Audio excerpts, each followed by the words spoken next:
Welcome to the NBA Coast to Coast podcast brought to you by thelines.com. Coming to you from the West Coast, Josh Lander, joined by Nate Weitzer. He's on the East Coast. And we've got NBA best bets on Tuesday for you guys. Just 4 games on the slate here after a massive Monday in the NBA. Overall, not bad. Above 500. Nate had a rough day. I had a good day. We carry each other here. People helping people. So I'm sure we're going to turn things around here on these best bets. Overall, though, so pretty good. Like I said, 2-2. So we'll keep it moving here.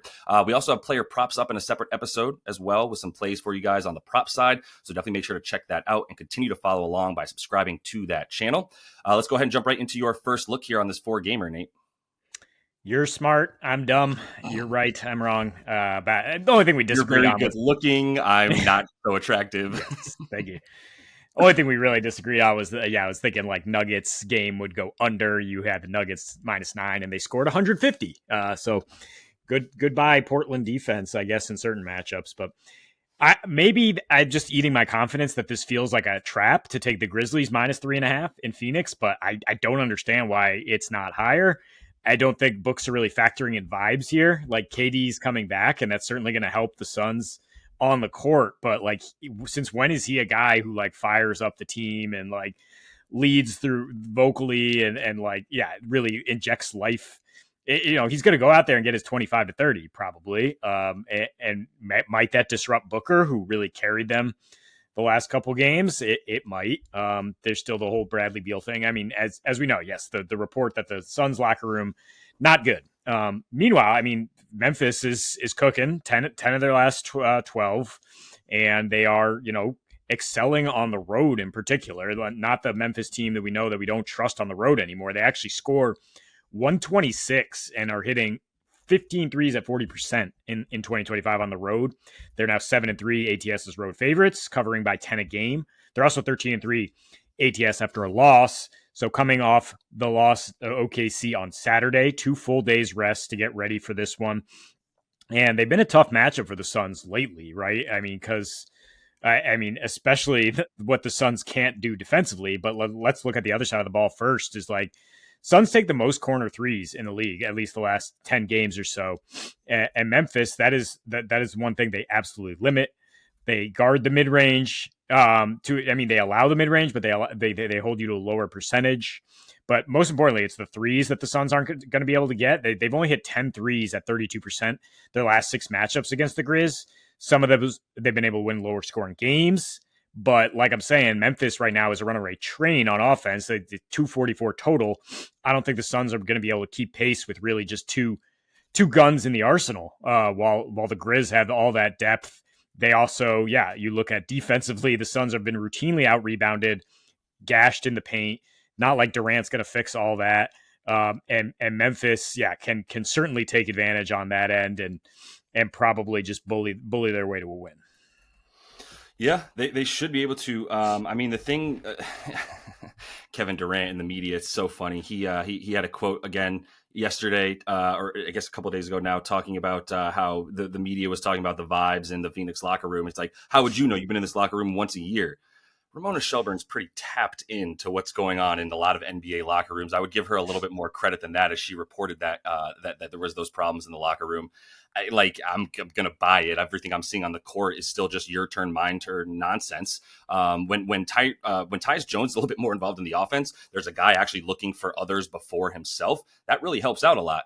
I don't think he's going to continue to see the usage that he should be seeing as the point guard. They're going to keep the ball in Devin Booker's hands and just do your turn, my turn with KD. It's not how you beat this defense either. It's not the best way to beat this defense. If you have a motion offense where you move the ball and you get assists, you're going to do really well against Memphis. Otherwise, they're going to blitz the crap out of every ball handler, and this is like a perfect defense to take on this type of offense. So I think Memphis is in a good spot here with the health, especially, and the strength in numbers that they continue to show. But let me go over to that Detroit-Chicago game and take the Pistons, who are not a bad team and are looking like they're going to make me some money if they get into the playoffs. All I need is them to get in the play-in here and recovered, but they're cruising for the play-in. They're also a better team than Chicago, man. Chicago, obviously, we know what they are now. I cannot believe we're going to see Nikola Vucevic in a Chicago uniform the rest of this season, but so be it. That's what we're going to see. His usage has gone down as well, and he has not been the player that he was to start the season, averaging 20 a game, which we've all been waiting for the other shoe to drop off for Vooch to a degree. You can't shoot 50% from three for the whole season. You can't shoot 62% from the field for the whole season. I'm sorry, Vooch.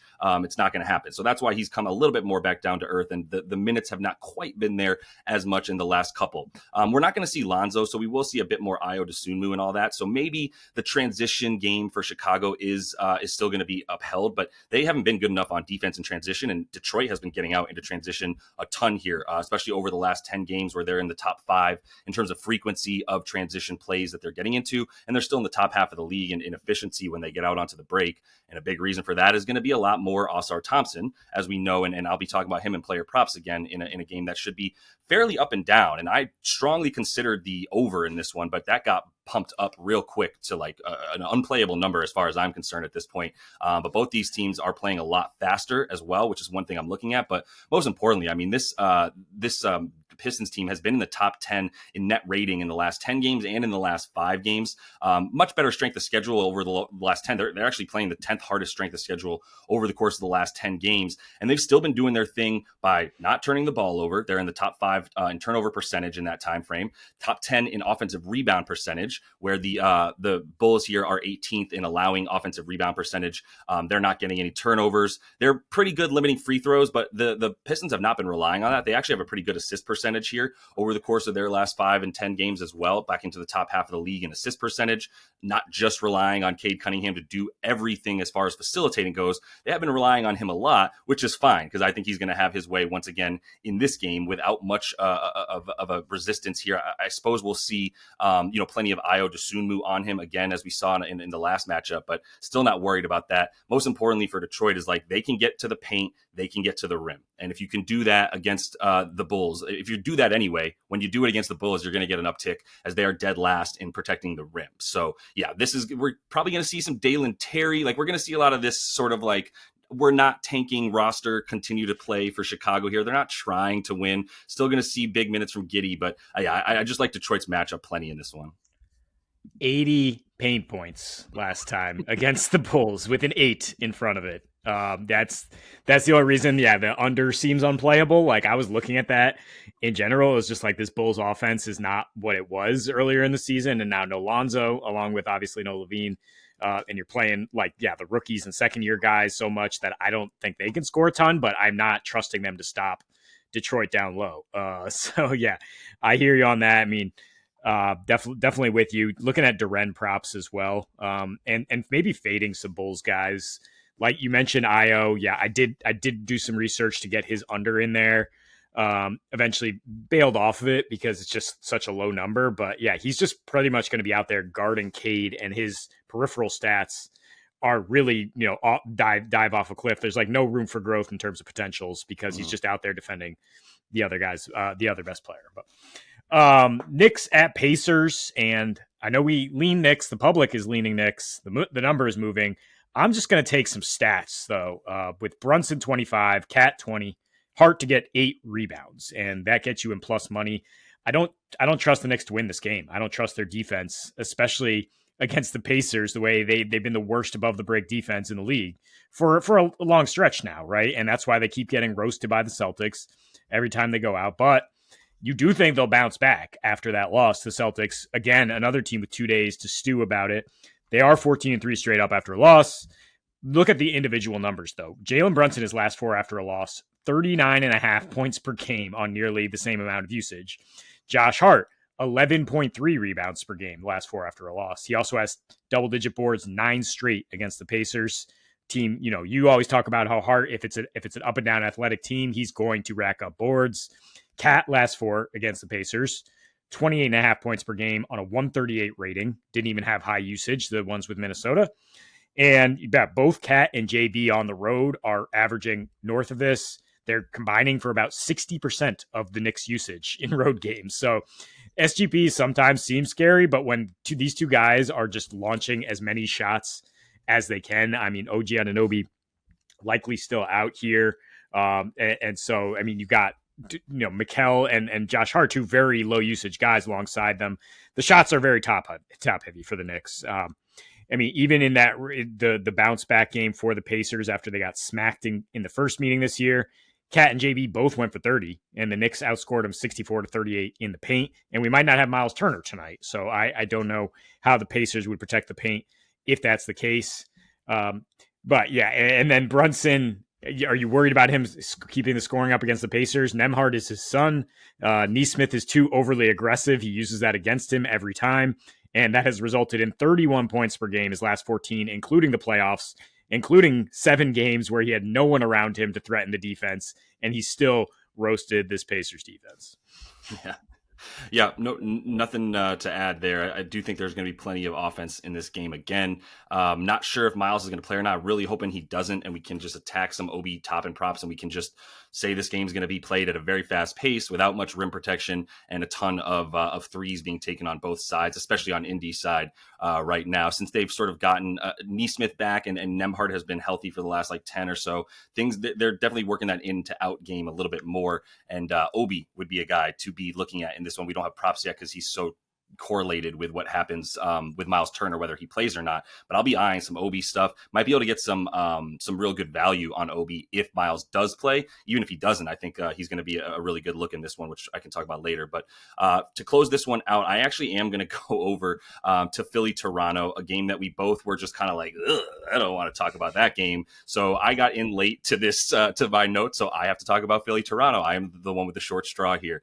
I think though we can play this over 225.5. I think that's where I stopped though. If I make that number up, it opened at 221.5. I do not feel super comfortable about 225.5 and very mad that I missed the 221.5. But we also need to see if Joel is going to play. If Joel doesn't play, I would not touch this over. To be honest, I mean, look, it's not going to be that big of a difference, but I will say some of him being out there has impacted my bet here. If you look at their defense, both of these teams in the last 5 games, Philly is the 6th worst. Toronto's the 9th worst. We're not going to have Jakob Poeltl in this game, which is another reason why I'm like, I actually don't know if Joel is going to play. I would have thought he would have given it somewhat of a go if he even had an opponent out there to try to stop him. But if it's Joel versus Jonathan Mogbo, that's not going to go well for Toronto either. But the thing here is with no Poeltl, it's all pace and space for Toronto no matter what. They're playing at 101 pace without him this season. They're playing at a 98 pace with him. So obviously everything slows down a ton when they actually have a legit center out there. And by the way, he is their only legit center, probably has been that all season, unless you consider Olynyk a center as his backup, but he's not even there anymore. So 123 defensive rating for Toronto when they don't have Jakob out there. Obviously, they're just a turnstile at the rim. He's done a pretty good job with that drop defense, and that's a reason we've actually taken center threes, center assists against Toronto when he's out there, as he's playing really down low. But now they don't even have that, right? So you're going to have just a parade to the rim, or Joel just backing down, some combo of Mogbo, maybe some Chris Boucher tries to guard him. Everybody's going to be giving up height and weight, that's for sure. But it's mostly about if Joel plays too. There's a 97.5 pace for the 76ers this season with him. They played a 95.2 pace without him. I would imagine part of that is everybody needs to crash the defensive boards a lot more with Joel not out there, as opposed to being able to get down the floor when he's out there and just get the outlet pass to get going. Guys like PG and Tyrese Maxey are going to be able to just sort of flood out, and Kelly Oubre as well, even Yabu, but he'll be in there with JoJo either way. For Toronto though, man, we don't even know everybody who's going to be out there. I think we know RJ's not, at least. Grady Dick should be out there. They've had some weird stuff with the injury report starting at 5 p.m. Eastern. Everything could just go upside down and change for them. So you got to stay on that stuff for a team that you don't always I don't trust them. I don't trust Detroit. I don't trust Milwaukee. I don't trust Philly. I don't care what their injury reports say. I'm waiting until I see an official lineup to really feel comfortable with it. So I think we'll see some Joel. I don't care either way. I'm still happy to take the over without him. But if he is ruled out, I think we'll see that total drop back down to about 220, 221.5. And that'll be a better place to be able to take this. Yeah, always interesting to cap the over with Joel, because he's just like a free throw machine. Right. And so that does balance out the fact that they play slower and less pace and space. And Toronto gives up the most free throws in the league. So I think you're pretty good either way, whether he goes or not. I'd forecast he probably does play, right? Home front end of a back-to-back at Brooklyn Mhm. tomorrow, then the break. I think he probably sits tomorrow and gets the rest after that, and doesn't have to tangle with.